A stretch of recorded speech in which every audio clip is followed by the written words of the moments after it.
Okay. So take a look at the different options, and please reach out if you have any questions. On April 30th, we have our innovation workshop with Professor Haig. This is open to anyone across campus, and the idea is to, in a very casual environment, work on creating new ideas, innovating, and brainstorming. And so it's a lot of fun. And our first ever Entrepreneurship at DU pitch competition starts on Friday. There's no business or pitch experience necessary, and it's open to all students across campus, alums, and faculty. One note, for faculty and alum to compete, they must have a student on their team. So alumni, faculty, please get involved. Students, get involved. You do not have to have any background in business or pitching. This is a great way to work on your pitching. You're going to pitch it on TikTok, and there's a hashtag DU Pitch Competition. Ronnie, if you wouldn't mind putting all the information into the chat, I'd appreciate it. The topic is on sustainability and coming up with a product or service that would improve DU's sustainability. And you can talk about things around tackling food waste, carbon emissions, eco-friendly transportation, whatever sustainability means to you. The winning ideas, and there can be multiple ideas, win $150 and the chance to go to the finals and a chance to win $1,000. So it's a really good way to look at coming up with ideas and identifying a target market and really being able to articulate what it is in the problem you're solving. So hopefully a lot of these students and alums will join. Okay, so let's get to the most important thing. I'd like to introduce Bryan Leach, the CEO of Ibotta, the free cash back rewards and payment app. And as you can see, the 2018 Colorado Biz CEO of the Year. I want to tell you something. When I read Bryan's bio, and you'll understand what I mean when I say this, is I start to wonder what I've been doing with my life. Bryan went to Harvard, studied at Oxford, went to law school at Yale, clerk for Supreme Court Justice Souter, then was a partner and practiced law in Denver before starting Ibotta. So this is all very impressive. It just blew me away. But I got to tell you, what would impress my son and his friends more is that the fact that Ibotta is also the Pelicans team official jersey partner, which I think is which is pretty cool. So we'll get started, and really the focus today is going to be around fundraising and really talk about the psychology of raising money. But before we get started on that, I really thought it'd be interesting for the audience to learn is, first of all, what was the goal of partnering with the Pelicans for what was the strategy behind that? Yeah, first of all, I just want to start by saying thanks for having me. I live about a quarter mile from DU and have lived here for 14 years. And I employ a lot of people in Denver. And it's really important for me that DU is a strong, growing, thriving institution. And I'm psyched that you guys have a focus on entrepreneurship. I think it's really outstanding. And I never got to take a class like this ever. So I'm excited that one exists, and I'm honored that you invited me. To answer your question, the Pelicans. So there are a number of reasons why we're partnering with the Pelicans. First of all, we're trying to raise our brand awareness. And the NBA is the most popular brand with the young demographic that we're trying to appeal to. And the Southeast is a really popular area of the United States for people using a cash saving app. The other thing is that actually, fun fact, the Pelicans are the second most televised NBA team after the Lakers. So over 30 games on ESPN, ABC, TNT, which is kind of amazing because they're barely going to make the playoffs, or maybe they won't make the playoffs or even the play into the playoffs. But they have these stars like Zion Williamson and Brandon Ingram, Lonzo Ball. And so they're just interesting, watchable club. And so we thought, geez, there's an opportunity there. We're not based in New Orleans, but we took a step back and we said, do we really care where we're based? We could sponsor the Nuggets, but the Nuggets are on TV 7 times a year. Why not sponsor the Pelicans? They're on TV 30 times a year. And then we're in on the ground floor with a really exciting young team. And our user base is a national user base. So that was part of it. The other part of it is just a spirit of experimentation. We don't know if this is going to result in more downloads or more usage of our product, but let's find out. So let's see if we can measure this, measure the lift during game times, during press conferences. Let's get smarter about a new tactic. And if it fails, then, I'll say it was my idea and it failed, and we'll move on. And that's kind of the spirit of an entrepreneur. So it's an experiment. It's our first year in the experiment. I actually haven't been to a single Pelicans game yet to see our team play, but I have watched most of the games and it's been really fun. And every time Zion dunks over somebody, it's got Ibotta right there behind him. So, and since that happens quite a bit, I'm excited about that. So yeah, thanks for asking. Well, I actually have another question on that. And for those that are a little older on the call, that dunk in the olden days was called a poster, right? It was called a poster. Poster. So you got put on a poster. I love that. Sure. So you said about measurement. So how do you measure success with this partner? Can you quantify it? Yeah, there's a couple ways. Number one, you can look at things like total Google searches, total ad impressions, total website visits during games that are nationally televised, and look at what those translate into in terms of ongoing use of your product. You can look at the increased efficiency of your marketing channels like Facebook, television, radio, while specifically in the Louisiana, Mississippi, and Western Panhandle of Florida markets where they see us play a lot more often. But also there's just other intangibles like business to business relationships. When we're having a conversation with someone at Walmart or at Safeway, they kind of know who we are. And it's sort of a symbol of legitimacy to tie your brand to the NBA. We're also trying to reach a younger, more male audience. We started out as a mostly female product. And so it helps us reach a new demographic, and we can kind of see that through in some of the numbers. But there also is a lesson in there, which is that sometimes you have to do things that you can't perfectly measure. And sometimes you have to take risks that you're not going to be able to completely validate. And it's more of a subjective determination. So if I'm on the call with the CEO of Walmart, and the CEO of Walmart's son or daughter is a huge Zion fan, and I send the CEO of Walmart, 5 Pelicans jerseys and invite their kids to a Pelicans game, it's pretty valuable. So I don't know how valuable, 6, 9, I'm not sure, but it's valuable. And you kind of know it when you see it. That's a great point. I appreciate you sharing that. And audience, just the way this works is I'll ask a number of questions, but throw questions in the chat that you have for Bryan, and we'll save a time at the end for you to be able to ask those questions. So we want to make this as interactive as possible. So where I want to go now is, what is Ibotta? Will you give our audience an overview of what it is and the problem it solves? Yeah, look, Ibotta is a free app or browser extension plugin that you download from the App Store or from Google Chrome, for example, Google Play Market, and it pays you cashback rebates on anything you buy anywhere. So you go to Amazon, you go to Walmart, you go to King Soopers, you buy something that's featured on our platform, and we have thousands of offers, and then you either pay with credit card or loyalty card, and then you check out and we give you instant cash back. So it's like replacing coupons with something that's more useful, that works across every retailer and gives you real cash, not points. So you get points back. If you use a credit card, you'll get points back from your credit card, plus you get points back from the app as well. You get cash. We don't do points. Cash, straight cash. Wow. Straight cash. Exactly. And I also saw that you have a number of relationships where people can actually scan a receipt and get cash back as well. Yeah, that's how we started out, is you could upload a picture of your receipt. And what we've moved into is where you don't even have to do that. You just link your loyalty account or your credit card. So about 85% of our app is now actually totally seamless, no taking pictures of receipts. But when I started out, it was just like no one had ever heard of me or it. No retailers were partnering with us. There were no Pelicans jerseys. It was scrappy. And so we let people take a picture of a receipt. We verified their purchases through that. We built a optical character recognition technology that could extract all the data off of a receipt. And then we powered our system that way. And then we slowly got bigger, more people, more brands, more advertisers. And then the retailers were sort of like, oh, wow, how do we make this easier for our shoppers?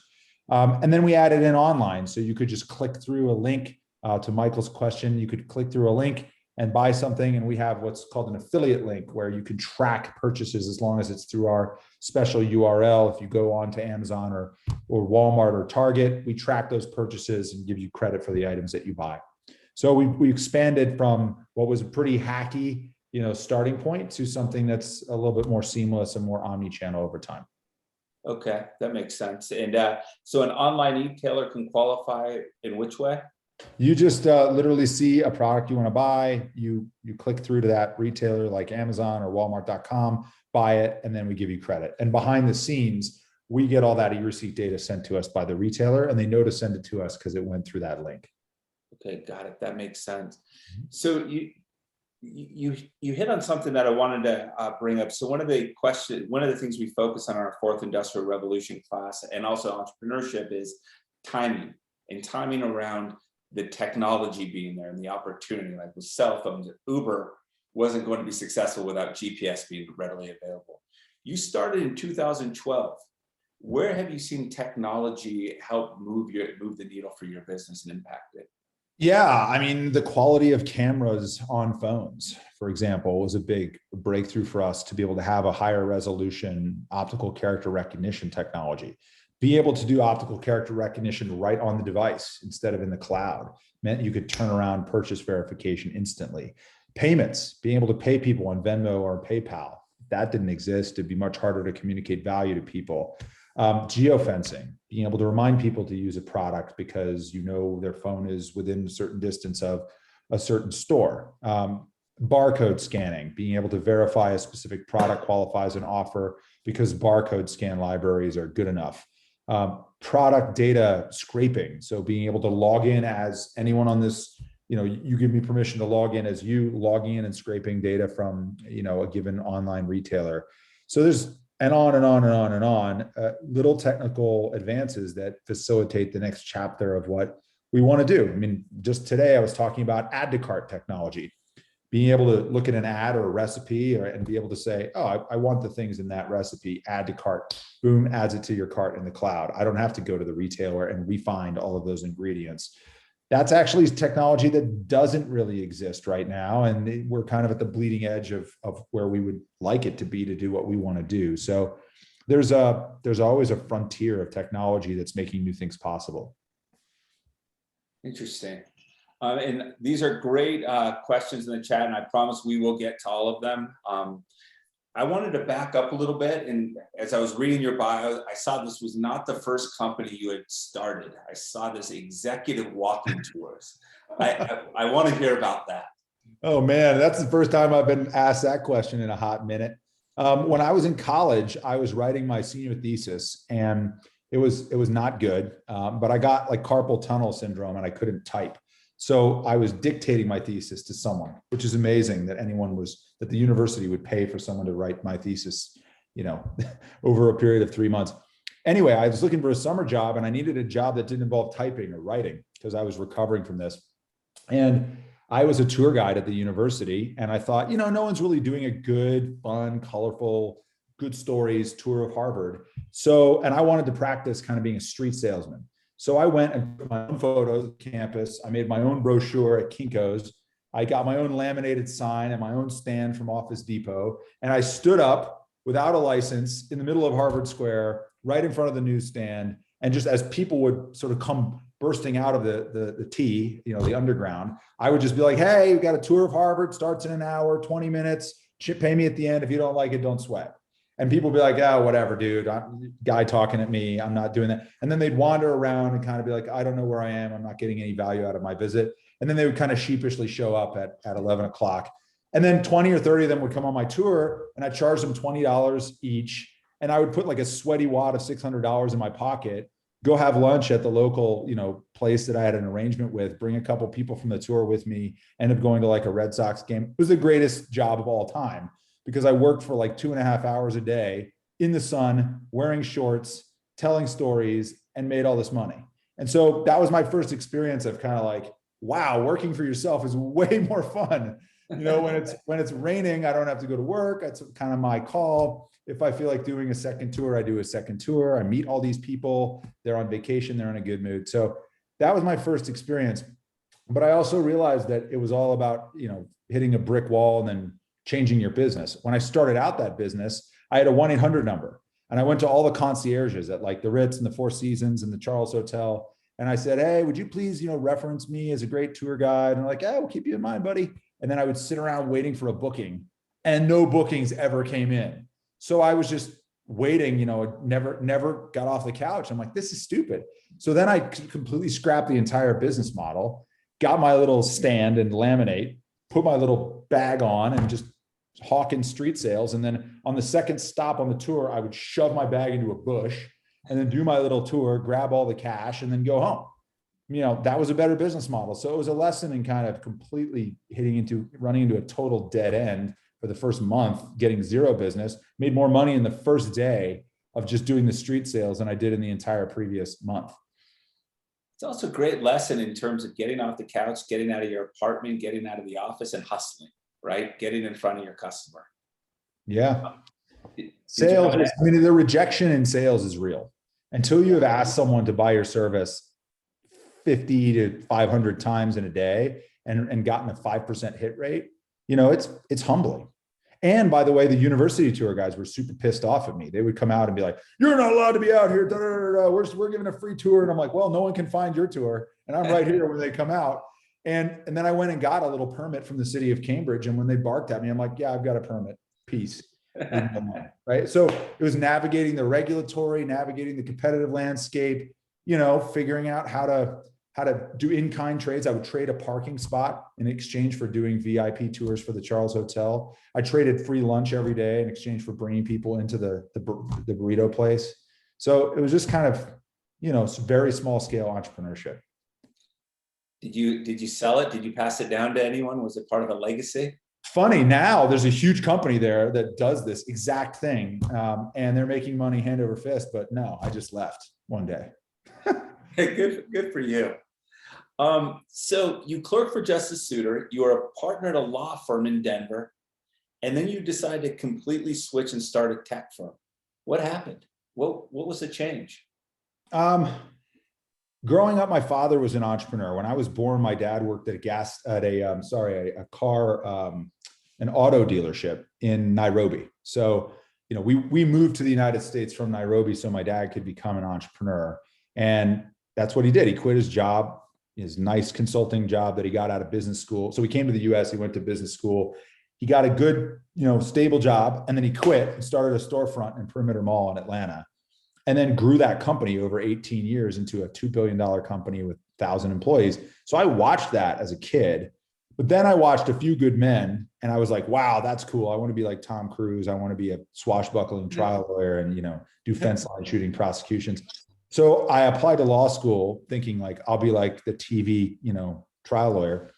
And long story short, I had a great experience practicing law and I tried cases all over the place. I did international arbitration. So I tried cases in London and, Paris and Singapore. But I kind of realized that research and writing was boring and that it was just no way to spend the next 20 years of my career, even though I was in I made partner, you kind of are like set, you have this like stable income and it's like tenure, but I didn't want to be a tenured professor and I didn't want to be a law partner. And so I kind of came out to myself professionally, which is to say I'm not happy. So I make a lot of money and I reached the top of the legal profession and I got all this job security, but I'm not happy. And if I'm 40, 50 years old, looking back at, okay, I've been a partner for 15 years, I'm not going to be able to look myself in the mirror. That regret that I never really bet on myself, that I never really gave it a shot, that I never found out what I might have been capable of, that I took the safe path would just consume me. So one day I decided that I had to quit and I played a game with my wife, which is called Flag Stake Boulder, which is where you identify what's really important to you in your life. And you figure out what the boulders are, the non-negotiables, like we have to stay in this house, afford this mortgage so that our kids can go to the local good public school. That has to be the case. You have to make enough money that we don't, have to sell this house. Okay. Well, how much money do I exactly have to make to cover the mortgage payment? And then there were the flags and the stakes. The flags are like the opposite end of the spectrum, like a small preference. Like I'd really rather buy my fish at Whole Foods, all else equal. It's much nicer than the fish at King Soopers. But, can I eat some fish from King Soopers? Sure. It's a light preference. It's nice to have money for that kind of thing. And then in between, the stakes. So, traveling, experiencing foreign cultures, that's important to me. I want my children to grow up experiencing other cultures. But can it wait? Can it wait a little bit? Sure. So I took a 4 or 5x pay cut, but just enough to pay the mortgage, just enough to cover the boulders.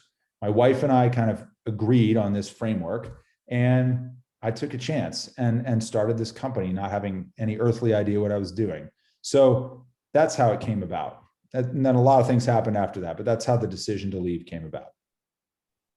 That's fascinating, by the way, in terms of figuring out what you needed to survive and what things were important to you to survive.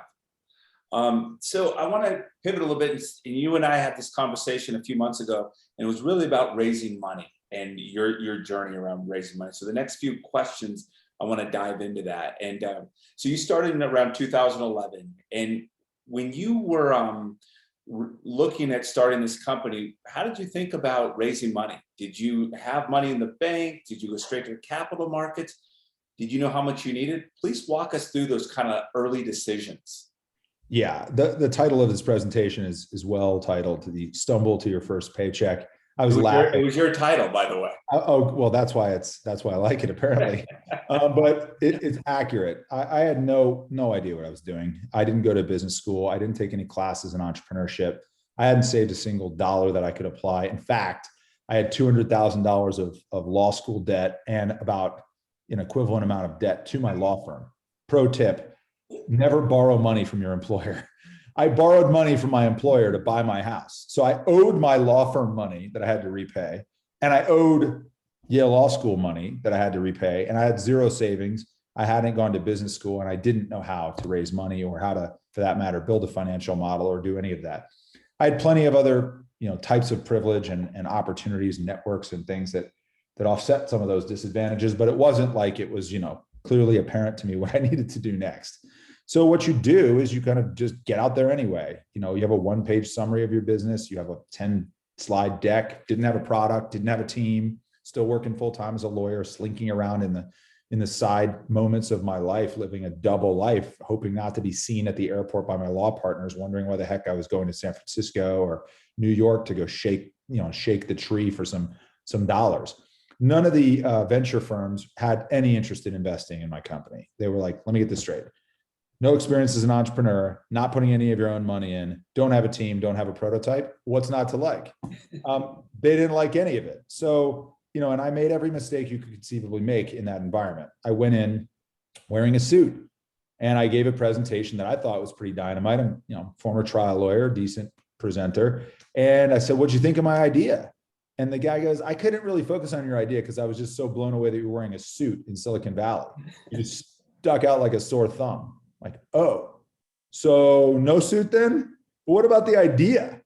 Is there anything about the idea that was interesting to me? Oh, well, yeah, no, that's also useless. So basically I got kind of rejected over and over and over and over again. I mean, 20 times at least by venture firms. And it became clear to me that if I was ever going to start this company, I was going to need to raise from angel investors because they're the only way that people would take a chance on me without some of those other things. And fortunately, what I did have was a strong networking ability. And I was able to go to friends of mine from law school, friends of mine from my father's era in Atlanta, just all walks of life, from Oxford, from undergrad, and just say, look, if you're an accredited investor and you have to meet certain standards and so forth, you can invest $25,000, $50,000, only put in money that you're going to lose, basically, because this is risky. But you can get in on the ground level. And I probably talked to 150 people and I got 50 of them to sign up. And that's how I raised $3 million the hard way. And I literally would go to Wells Fargo and deposit $50,000 at a time. I'm sure they thought I was like a meth dealer. But that I wasn't. That was, just raising money for a tech company. And I had never done it before. So I made a lot of mistakes. But fortunately, I hired a law firm, Wilson Sonsini, that really knew what they were doing and helped me with a term sheet, helped me figure out, how to protect myself and my rights as a founder and so forth, which was very important. And then once I had money, I could actually pay myself the salary to stay in my house, and I could go find talent, people who actually knew what they were doing, who could build an app or who could build a product team or who knew something about consumer packaged goods companies like Coke and General Mills. So I used the money to surround myself with people that could educate me about what I needed to learn for the next phase of the business. So is it fair to say that they were investing in you? I mean, kind of the idea, but the 3 million was investing in you that you could execute. I think it was both. I think if I came to them with, a flashlight app, they'd have been like, maybe come to me with the next idea. But I think if somebody else had come to them with my idea, they might have passed. So I think it's both. I think it's fashionable to say the idea doesn't matter. I think the idea matters, but I do think the execution is more important. And they're handicapping that based on my track record of achievement in a completely different industry. So the fact that I had been successful in building an international arbitration practice at the firm, that I had built that brand, built the website, I was better at marketing my practice than I was at practicing my practice as a lawyer. They knew there was some chance of success, but it was probably flushing their money down the toilet. But some people want a little bit of risk in their portfolio, and those people are up 100x right now. So that's how it goes. If you're up 100x on one, then you can expect to be wiping out on the other 99. And that's kind of the game. They're spraying and praying, and they, for whatever reason, they sprayed some in my direction, and it worked out. So there was there's been a number of investors, but one of note, Jim Clark, and this name for those of us that are a little older, who founded Netscape along with Mark Andreessen and Silicon Graphics, super impressive individual. He came on board around 2014. Can you talk a little bit about how that relationship was formed?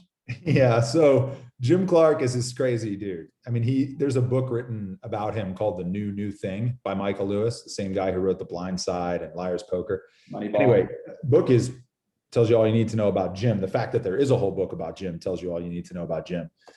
This is a guy who shows up in my office at the introduction of Larry Sonsini, who's a famous lawyer in Silicon Valley. He was Steve Jobs' personal lawyer. He took Apple, Google, Facebook, Twitter public. He's sort of the legal guy in Silicon Valley. And he was a longtime advisor of mine and family friend of my wife's family, as it happens, Italian-American. My wife's Italian-American. Their fathers were friends. They went to the same swim and tennis club, just a network that I had tapped into. And Larry introduced me to Jim. Jim flies out to Denver on his private jet, and he's got his sunglasses on indoors, which is always normal. And I'm explaining to him how the product works. And this guy's like 70 years old. So I'm explaining how personalization works in our platform, and we send the right offer to the right person at the right time. And I said, so for example, Jim, we would never send you a diaper offer because, basically you're old and you don't have, small kids and diapers. And so that would be an example of where we would send you the right offer that'd be more of your speed. And his business associate who's sitting right next to him just breaks out laughing. And I'm kind of the only one not in on the joke. Well, it turns out Jim just had a couple of twins who are, 6 weeks old with his Australian supermodel wife, who's half his age. So the exact right offer to send Jim would be diapers. But I didn't know that. And so this is how we got off on our first foot as a potential partners. He joined the board, and, him and his business partner who was there that day have been with us from nearly the beginning of the business and have bailed us out on many occasions when things didn't look so good. So he's been a great partner. That's a great story. So when you and I spoke earlier, we were talking about pitches and kind of the psychology of raising money. Can you talk a little bit about your early pitches in terms of the slide deck and how you approach those meetings and knowing your audience and how you prepped and how you asked for money? Yeah. There's a couple of things I would say about that. I'd say, first of all, the process of asking for money is you ask for advice, and then, who do you know who might be an interesting investor? Oh, I'd actually like to take a look at it. Oh, you would, and you go from there. I'll actually show you guys the deck that I use, only because it's just not very good. So can you see that? Yeah. So this was the company at the time. It was called Zing. And it was not, and please don't, post these if you don't mind, but I'm trusting a bunch of people who don't have their camera on, which is always a little bit questionable, but hey. So, we would go through, and literally I just dumped a bunch of information, about the business. So here's the problem statement. Supermarket receipts are really interesting and valuable, and they contain all this information. Here's our service, a free service that allows grocery shoppers to keep track, paying cash rebates, transforming the consumer promotions business. It's easy to use. Here's how it works. Sign up. Step 1. I mean, notice we don't have a prototype. We just have words. Step 2, receive offers. Step 3, buy stuff. Step 4, log in and see your savings. I mean, this is not exactly a wonderful slideware here. This is something that a lawyer put together in his free time. This is how we capture data. We get it from stores, we get it from online, from e-receipts. These are the main pain points we solve for manufacturers. This is how, the current system allocates dollars and how we'll allocate dollars, and on down. And this is kind of our competitive landscape. These are some other services that exist. And there's where we are in the upper right. This is our projected user hockey stick that was based on, some very theoretical, model. It worked out that way, right? Model in quotes. These are our business model and our financial projections and our user assumptions and our operating. We were going to make $202 million in operating profits by 3 years ago. We're not quite there yet, it turns out. And then a little bit about who I was and some of the people sort of advising me, who you'll notice are mostly agencies rather than people. I had kind of a guy I might theoretically work with, and I had some leading candidates, but I didn't really have people on my team. And then I just had a few other slides, barriers to entry, some diagram. And the point is, like, this should inspire you, because my guess is when you see this, you don't say, that's a company on its way to raising $3 million. But it's the story you tell. And so, if I can leave you guys with one thing, it's that life is storytelling. If you're a trial lawyer, you're telling stories about what happened in the past. The lawyers for Derek Chauvin, they were telling a version of what happened. The lawyers for the prosecution in Hennepin County, they were telling a different version of what happened. Something happened, but there's interpretation. And so trial lawyers take and synthesize lots of information, and they tell a story, and they try to persuade a group of people, a jury, for example. Entrepreneurs tell stories too. They just tell stories about the future. This is going to happen next. This is where the puck is going. This is what you need to do next with your business and your product. You're telling a story to an investor, to an employee, to a partner, to a client, to a saver, a consumer, to the SEC when you're filing to go public. You're always telling a story, and you want that story to be persuasive. So the more evidence or reasons to believe, the better. So the better you understand the industry or can anticipate their concerns or their other alternative versions of who's going to win in some other story, better off you are. But if you've learned to synthesize lots of information, present it in a succinct way, or, you can translate those skills. And that's, I think, what I had going for me, is I had some of those basic skills, even though I didn't start this until I was 34. So that's what, and after you've told a story and people are entranced by that story, they'll do what you want, as long as you create the environment of scarcity and you work the psychology.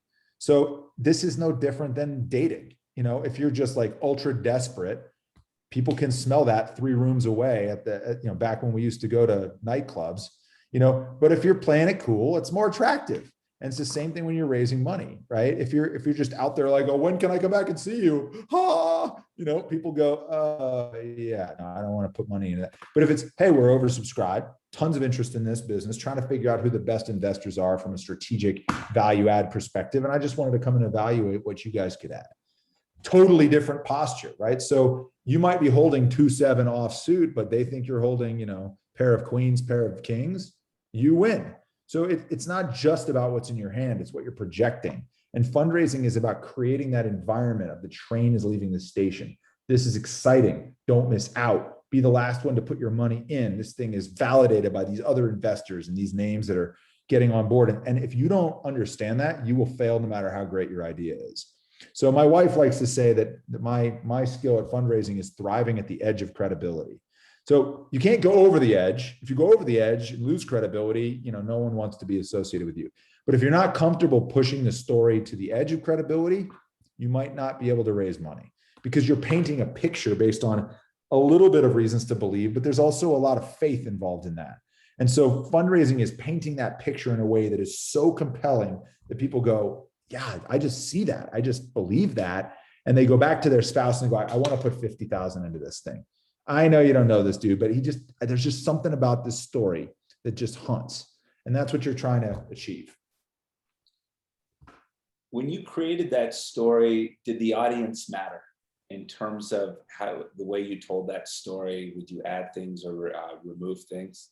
Yeah, I mean, people are sheep when it comes to looking for, they don't want to read through your materials. They don't want to go do a bunch of, market research.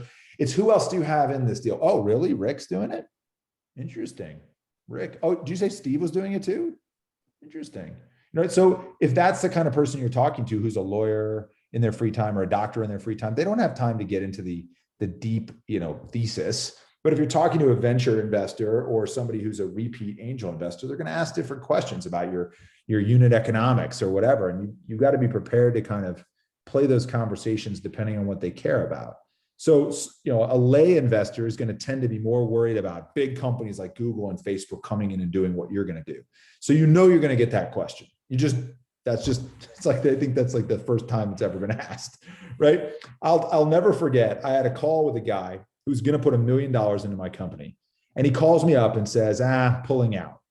Sorry. And I was just crushed. I was like, oh my gosh, I'm not going to get to my minimum 1.5 million, like jump off the diving board and give it a shot number. I'm hosed. The whole thing is going to come unraveled. It was 6 months into fundraising. Keep in mind, I have like a day job, but as I'm feeling sorry for myself, driving home from Boulder, I'm stopping in at a grocery store, and I'm just picking up a few groceries, and I get a call on my cell phone from an unknown 404 number in my hometown, my original hometown, Atlanta. And this guy's like, hey, do you have 15 minutes to talk? I'm like, who the hell is this guy? He's like, my name is Alston Gardner. You don't know me. I'm a guy who makes investments from time to time. My friend is investing. My friend Jeff from Fulcrum, he's like a private equity guy. He says he's doing some $25,000 in your company. Can I find out about what it is? I'm like, sure, Alston. I'm putting the pasta in the cart, putting the red sauce in the cart. Let me answer some questions for you, blah, blah, blah. Forgot all about this dude. 10 days later, I get an email from this person I've never heard of. Could you please send me your wire transfer instructions? I'm like, do we know each other? I'm sorry. Who are you? She's like, I'm Mr. Gardner's assistant. And Mr. Gardner would like to wire his first investment in Zing at the time to you. I'm like, oh, well, if you want to send me money, here's my wire instructions. Send the wire instructions. There's no mention of the amount. I checked the wire later that day. Dude wires me $250,000 after a 15-minute conversation. So, I no sooner was just like out of $1 million. And then this guy who I've never met comes in for $250,000 and we're back in again. The next week I drive to Vail to tell my boss that I'm going to quit, expecting him to be like, that's not that cool. I brought you out to Colorado. I trained you as a trial lawyer. I gave you a big Supreme Court bonus. I gave you access to all, he's the founder of the law firm. He's the guy, right? He literally was lead counsel in Bush versus Gore. He's one of the greatest trial lawyers ever to live. Army Ranger, total badass. And I'm going to his house in Vail to tell him that I'm leaving his firm. And I drive up, I'm all nervous, I'm rehearsing. I go into his house, I said, Fred, he goes, stop. Let me guess. You're leaving the firm and you're going to go do something like your dad. You're going to go be some kind of entrepreneur. Am I close? Am I warm? And I'm like, yes, that is exactly why I drove up here to tell you. He said, well, what's the idea? I explained, we're going to create a single starting point for rewards for shopping. Can I invest? Really? What do you mean? He said, well, I like to put $1 million in. You want to put $1 million in? Yeah. If you don't mind, I'll just call Don and Skip and my friend Lanny. And if you don't mind, we'll just fill out the rest of the round. So you said you were at like 1.3, 1.4. Can we do the other 1.6?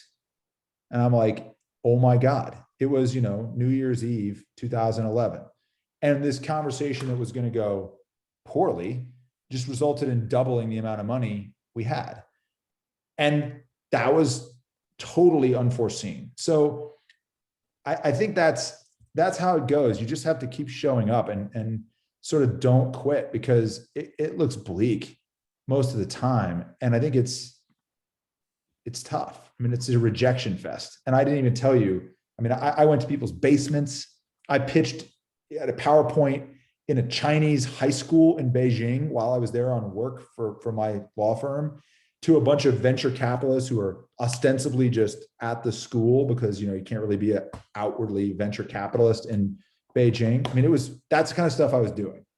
So that's what it takes. Just a lot of unconventional chutzpah if you don't have a traditional background. That Vail story is awesome, by the way. I love that. I'm going to ask one more question, then we're going to get to the audience questions because they're piling in. They're awesome. And I actually had to go to Google Maps to get this question right. But so Ibotta is based in Denver, Colorado, 1,283 miles from Sand Hill Road in Menlo Park. For all of you that don't know, that's where all the great VC firms are, traditionally.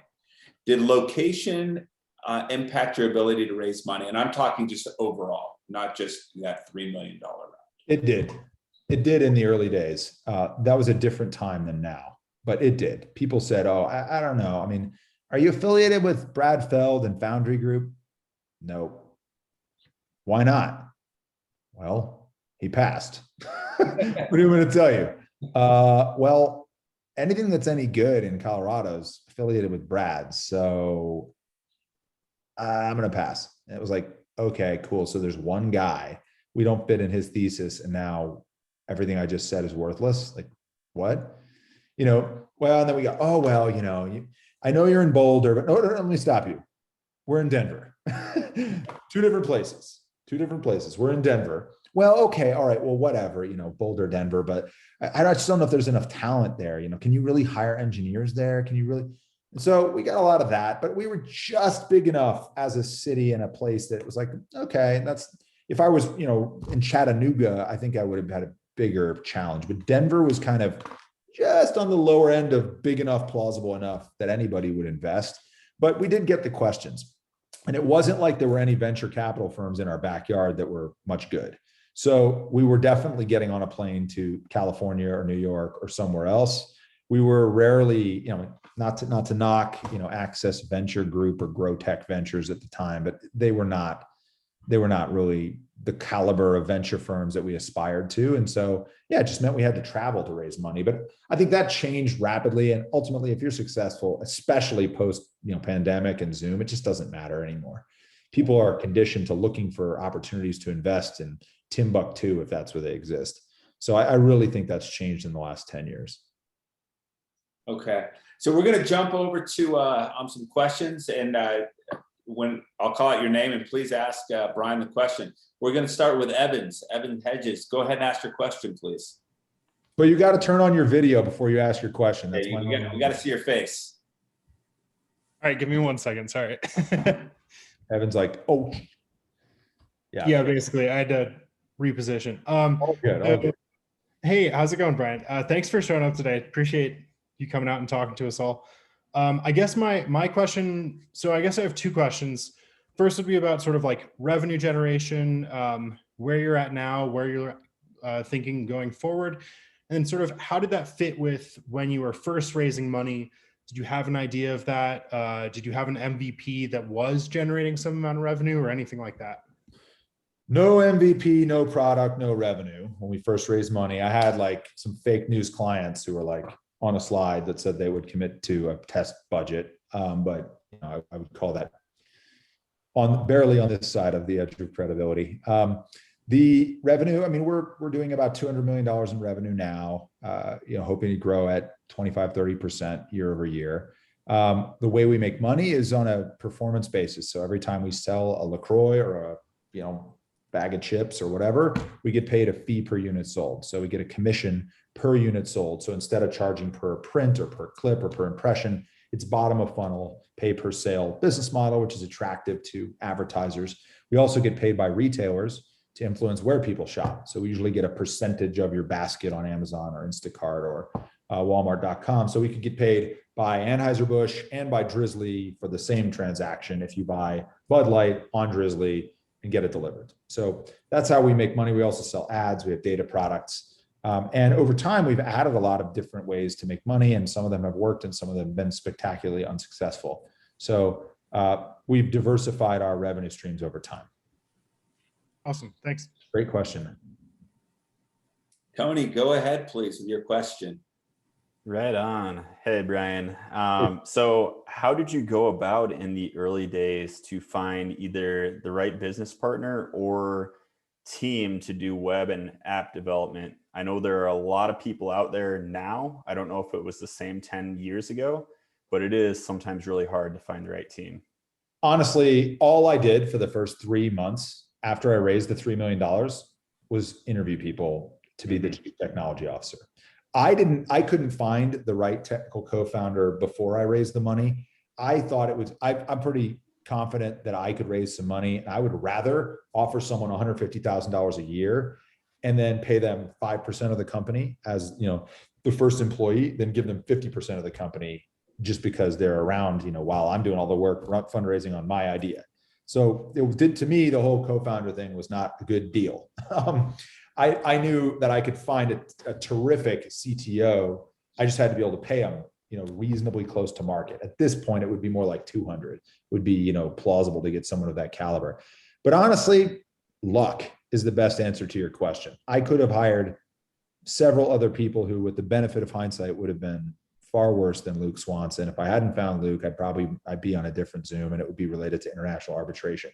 I'm pretty sure that I didn't really understand the difference between .NET and open source, and whether we would be building on a Ruby on Rails framework. Or I started talking to a lot of tech development shops just to get smart. I thought about hiring one of them. I'm really glad I didn't, but I used that to help me. So for instance, when I did have candidates for CTO, I wasn't capable of doing a technical interview because I don't know anything about that.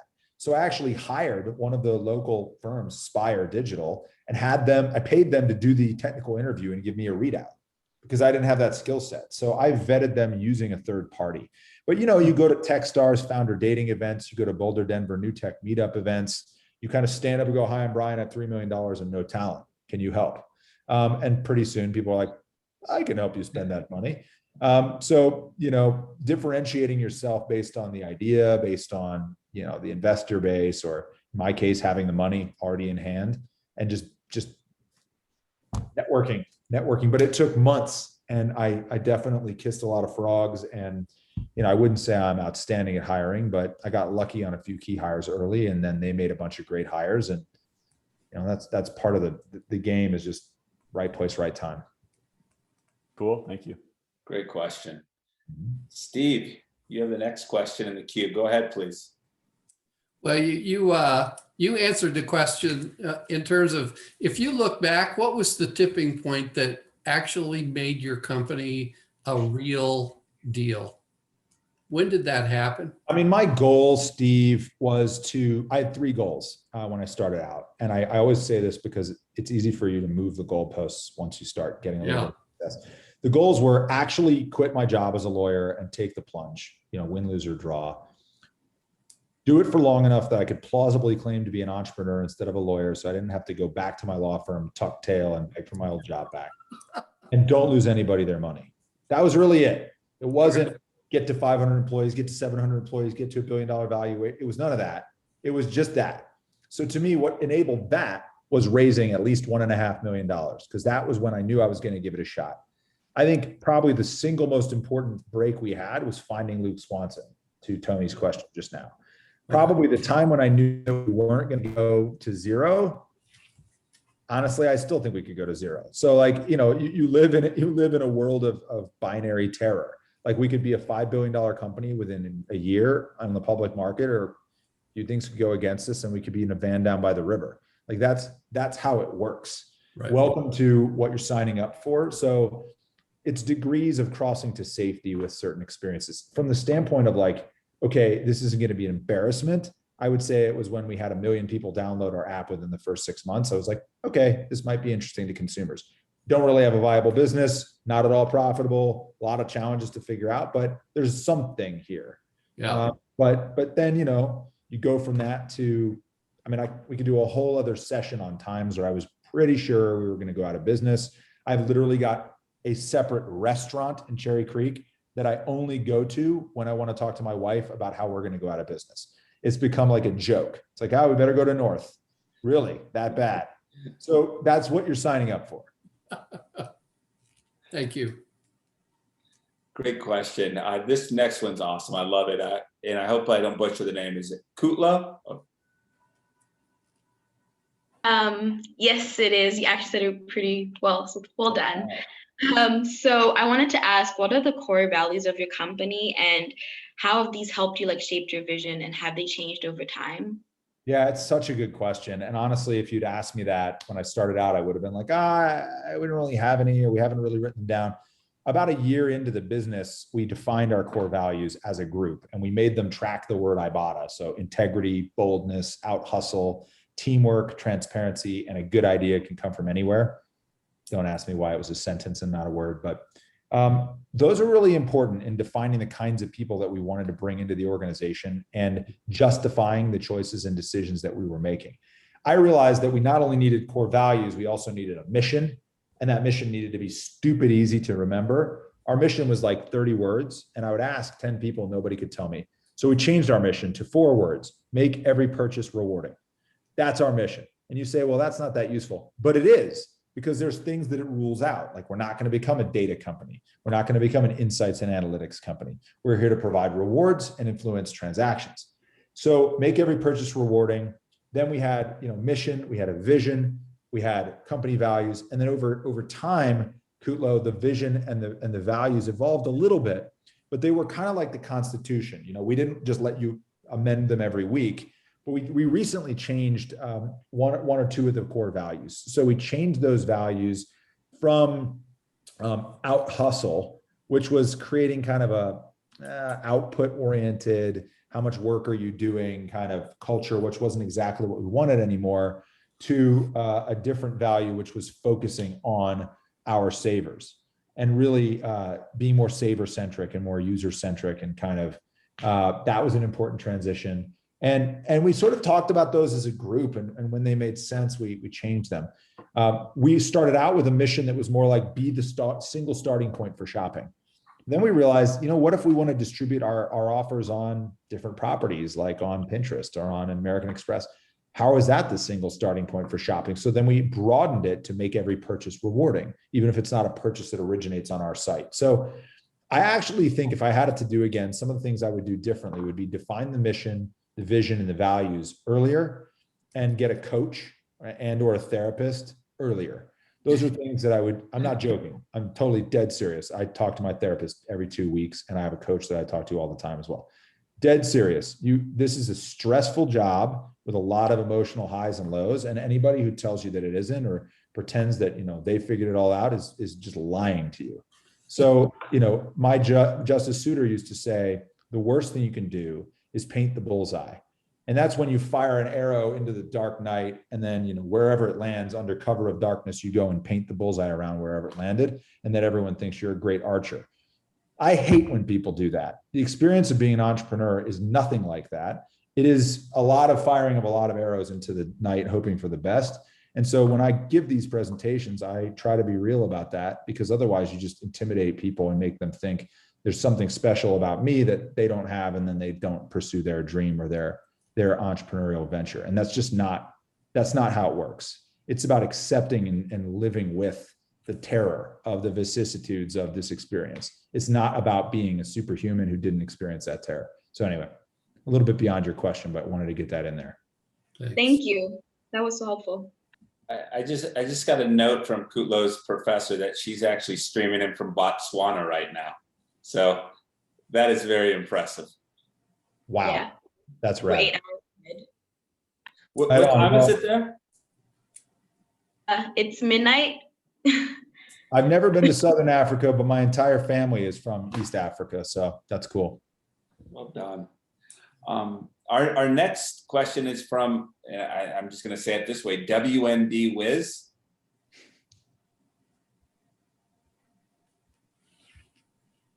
Okay, I don't think they're still on, so we'll go to the next one. I hope I get this one right. Panagiotis? Panagiotis? That's pretty close, Joshua. But Hey. Panagiotis, yeah. Panagiotis, thank you. You can just call me Pano, though. That works too. So Brian, this one goes back to, because you were mentioning the law firm that helped you out in the early days, and I'm in law school right now. I'm about to graduate, and I was just wanted to understand, were there any items or provisions in your term sheet that you reluctantly had to give up early on to get some of those investments early on? What were they? No, because I went through angel investors, so I had a ton more leverage than I would have if I'd gone through VCs, and I had really good lawyers.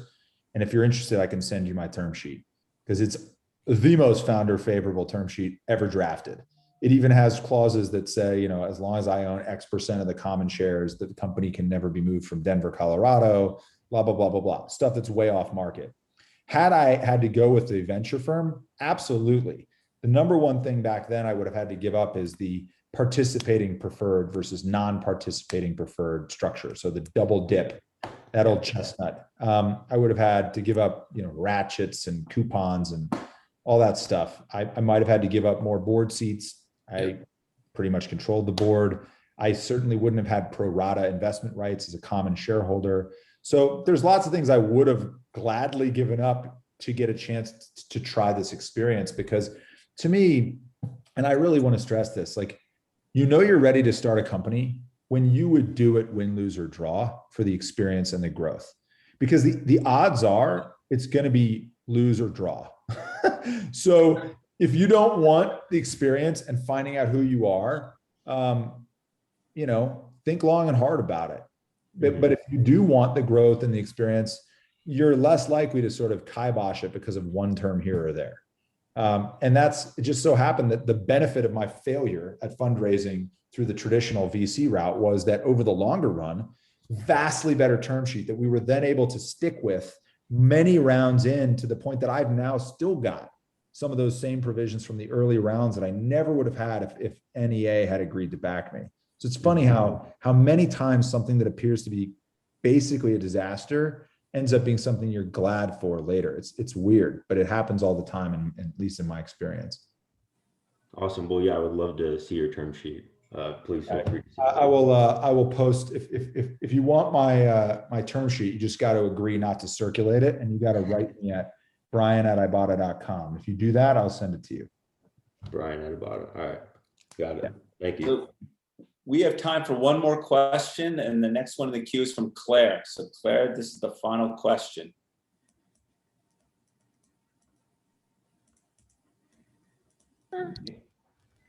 Sorry. So yeah, I just got a job at this environmental, like hydropower, renewable energy startup. And basically my job is to get as much money from angel investors, VCs, you know, even fundraising, like crowdfunding places online. Like, so I just need to know what advice you have for getting as much money as possible. Yeah, I mean, look, I think that crowdfunding is maybe a different beast that I don't have a lot of experience with, but I think there's some similar principles, which are basically, this is our business model. This isn't just something that's cool. This is how this will have a return on investment, either social investment, you know, return on a social impact that we're measuring, but this is how we will make this a viable business. And businesses only have one or two different, you know, there's an advertising model, there's a freemium subscription model, there's getting paid a little bit on every transaction. There's not that many business models. This is ours. This is what you have to believe in order to see a return on investment. Try to figure out what their expectations are. If it's early stage, it's going to be 10x, 20x. If it's later stage, it might be 3 or 4x. This is how you can see your way clear to a return on investment that you're excited about. These are the key drivers of the business and what you have to believe. And if you can distill that down for them, you're saving them a lot of time and trouble, because they're going to want to go build that model. And the more work you do to show that you're aligned and you're thinking about, you know, the goal and the outcome the same way they are, the more likely you'll be successful. And then when you do have success and early traction, you got to shout that from the rooftop. Create that sense of momentum, that sense of FOMO, that sense of validation. Like, we've already oversubscribed the crowdsourced, blah, da, da, da, da, you know. Whatever it is, or Larry Sonsini's investing and he took Apple public, as if that really matters, but it mattered to me and to our investors. You know, he was Steve Jobs' lawyer. He's investing. Oh, he must. No, he's my family friend. But, you know, we parlayed that, and you got to work what you have in the early days and try to lever that up into something bigger than just the starting point. So those would be some swing thoughts for you. Okay, thank you so much. That helps a lot. Good luck to you. Thank you. Bryan, thank you so much for your time today. This was awesome. I I couldn't stop laughing like multiple times during these stories. So if everybody would just unmute their mics really quick and give Bryan a big round of applause. And this was My pleasure. truly enjoyable, and thank you. Good luck. Can I just say one last thing? Of course. Which is the single biggest killer of the great idea, the next great idea, is self-doubt. So most of the great ideas that fail because you just don't pursue them. And everyone has to decide what their own threshold of risk is. It's a privileged thing to say. A white male from Harvard, Oxford, and Yale, cisgender, straight. It is a privileged thing to say that you should just bet on yourself, because some people don't have that luxury. Some people have other constraints and obligations in their life, and I fully acknowledge that. However, wherever you find that level of risk, is compatible with your values and your flag stake in Boulder, if you can do something to take a little bit of risk and it works out, you will take a little bit more and a little bit more. So even just the decision that I made to move out to Denver, at the time I was at the Supreme Court, people thought that was the single dumbest decision in the history of the Supreme Court law clerk program. You're going to Denver. What are you going to do? Horse and gas law? What a sad waste of your life, right? And then it works out. You're like, no, I love living in Denver. This place is awesome. The joke's on them. And then you take another little risk, and then that leads to another and another. So if you can just sort of build the muscle of betting on yourself a little bit, you'd be surprised how far it might take you. I never in a million years would have thought that we'd be having this conversation when I started Ibotta. It was just kind of another step forward, a little bit of self-discovery. And I just think I want to leave you with that thought, which is if you get wrapped up in the finished product of what somebody else appears to have accomplished, you will completely miss the picture, which is the accretion of risk, successful risk-taking and hard work can lead you to places that are literally unforeseeable in a conversation like this early in your life. So anyway, just want to leave you with that. That is terrific advice. Thank you very much. We all really appreciate it. And we're going to need to get you back in person at some point. We can just take a stroll from your house down to the University of Denver. Yeah, I'll meet you at Muster's Last Stand. I'll see you guys soon. Take care, everyone. Thank you, everyone, and be safe and be well. Cheers. Thank you.